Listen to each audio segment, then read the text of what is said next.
नमस्कार, आप देख रहे हैं आज तक 24 बिहार न्यूज लाइव।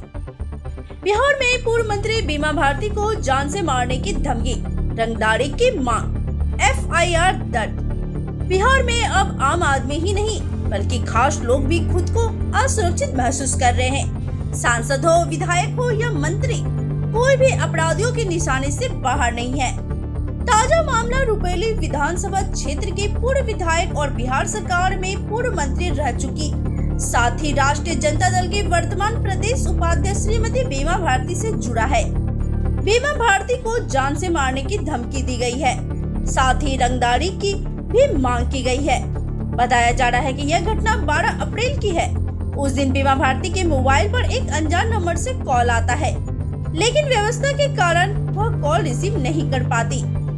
इसके कुछ समय बाद वह कॉल उनके छोटे भाई अशोक भारती के मोबाइल पर आता है, जो अक्सर उनके साथ ही रहते हैं। जब अशोक भारती ने कॉल रिसीव किया तो फोन करने वालों ने गालियां देनी शुरू कर दी, साथ ही रंगदारी की मांग की और जान से मारने की धमकी दी। धमकी का खौफनाक बयान जब फोन अशोक भारती ने अपनी बहन बीमा भारती को दे दिया तो उस शख्स ने उन्हें भी अपशब्द कहे और धमकाते हुए कहा, तुम्हारा पति अवधेश मंडल जेल में है, तुम्हारा बेटा भी जेल में है, तुम्हें मारना हमारे लिए कोई बड़ी बात नहीं है। अगर रंगदारी नहीं दी तो जान से हाथ धोना पड़ेगा। इस गंभीर घटना के बाद बीमा भारती ने पटना के फुलवारी शरीफ थाना अध्यक्ष को लिखित शिकायत सौंपी और सुरक्षा की गुहार लगाई। थाना अध्यक्ष ने त्वरित कार्रवाई करते हुए FIR दर्ज कर ली है। वही बीमा भारती ने खुद वीडियो जारी कर इस पूरी घटना की जानकारी दी और पटना SP से सख्त कार्रवाई की मांग की है। यह मामला न सिर्फ कानून व्यवस्था पर सवाल खड़ा करता है, बल्कि यह भी दर्शाता है कि बिहार में अपराधियों के हौसले कितने बुलंद है। संवाददाता मुकेश कुमार की खास रिपोर्ट। सबसे पहले देखने के लिए हमारे चैनल को लाइक और शेयर, फेसबुक पेज पर देख रहे हैं तो फॉलो, लाइक और शेयर करना ना भूले, और कर लिए हैं तो धन्यवाद। विज्ञापन और खबर के लिए हमारे WhatsApp नंबर 9661541694 पर संपर्क करें। कल दिनांक 12 तारीख को एक अनजान नंबर से कॉल आया, जो कि मेरे नंबर पर आया था फोन। तो 4 बार फोन आया। इसके बाद हम नहीं उठाए तो मेरे साथ जो हमारे भाई रहते हैं छोटा अशोक भारती, उसके नंबर पर फोन आया।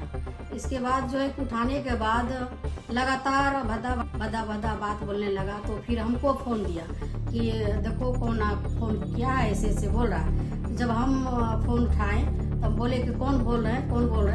तो उधर से जो है कि बोल रहा था, इधर से हम जो बोल रहे थे तो उसका जवाब ही नहीं दे रहा था। सीधा कह रहा था कि अवधेश मंडल जेल में है, इसका बेटा भी जेल में है, और जो है कि कभी भी घर घुस के मार देंगे, पैसा का बात कर रहा था।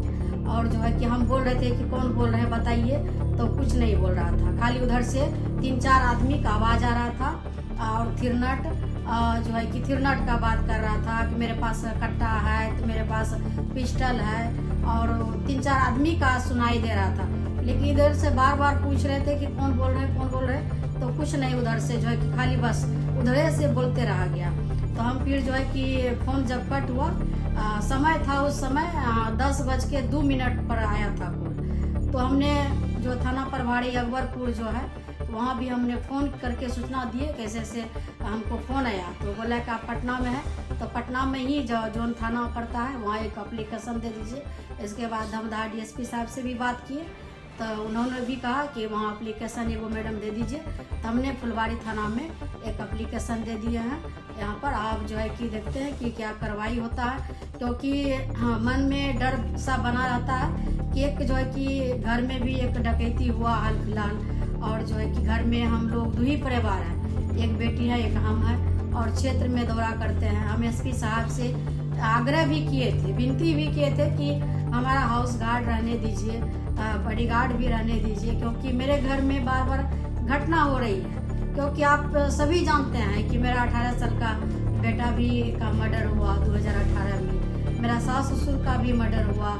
लगातार घटना होते रहा मेरे घर में, तो डर सा बना रहता है। लेकिन फिर भी क्षेत्र में जनता का बीच जाना है, जनता का सेवा करना है, तो हर समय जनता का बीच हम रहते हैं। कभी 12 बजे रात में घर लौटते हैं, कभी 1 बजे लौटते हैं घर में, सुबह निकलते हैं। तो जनता का सेवा में रात दिन लगे रहते हैं। पार्टी के काम से पटना आए थे तो इस तरह का कॉल आया, इस तरह से धमकाया गया। तो इस तरह का जो है कि उधर से बोल रहा था, लेकिन इधर से हम जब पूछते थे तो कोई जवाब ही नहीं दे रहा था। इसलिए हम जो है कि हम आग्रह करेंगे एसपी साहब से भी, डीआईजी साहब से भी कि जो भी है इस पर कानून कार्रवाई करके उसको तुरंत जो है कि इस पर कार्रवाई होना चाहिए। हम यही आग्रह करेंगे पुलिस प्रशासन से भी कि मेरे साथ एक बार नहीं कई बार इस तरह का घटना हुई है। एक बार और इस तरह से गाली गलौज धमकी दिया गया था तो राजस्थान से पकड़ के लाया गया था, जो कि सचिवालय पटना में हम FIR किए थे उस समय, तो राजस्थान से पकड़ के लाया था। इस तरह से बार बार घटना मेरे साथ होता है, फोन करके धमकी देना, गाली गलौज करना, तो इस तरह से बराबर हो रहा है। इस पर जो है कि हम आग्रह करेंगे कि इस पर कार्रवाई होना चाहिए।